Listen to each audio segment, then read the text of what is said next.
Thank you. Thank you very much. Thank you so much for the opportunity to stand here in solidarity with our colleagues across the aisle in honor of Police Week and in honor of our police officers and peace officers across the country.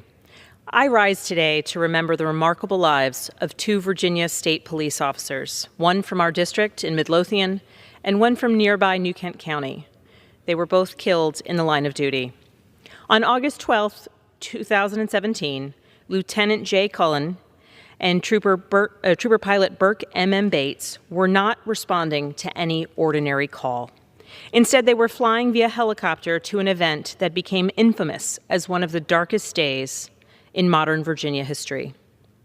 Cullen and Bates were en route to Charlottesville to monitor the events transpiring around the Unite the Right white nationalist rally. Forces of hate had gathered, and law enforcement was called in to help end the chaos.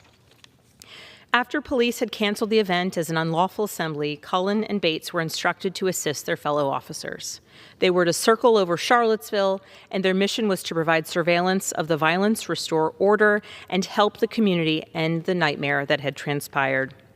However, mid-flight, their helicopter crashed on the outskirts of Charlottesville, and both Cullen and Bates were killed in action. In the wake of tragedy and the stress of the Charlottesville protests, Executive Director Wayne Huggins of the Virginia State Police Association said, "I don't know if state police in its 85 years has had a more excruciating time. The pain of the families of Lieutenant Cullen and Trooper Pilot Bates is unimaginable, and the loss experienced by the Virginia State Police and their fellow brothers and sisters in the law enforcement community is still felt to this day.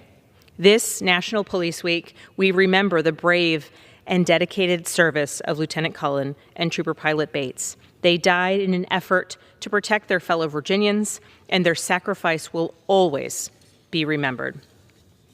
As a former federal agent, as the daughter of a career law enforcement officer, and most respectfully as a grateful American and Virginian, I thank the law enforcement officers and peace officers who dedicate their lives to keeping us safe.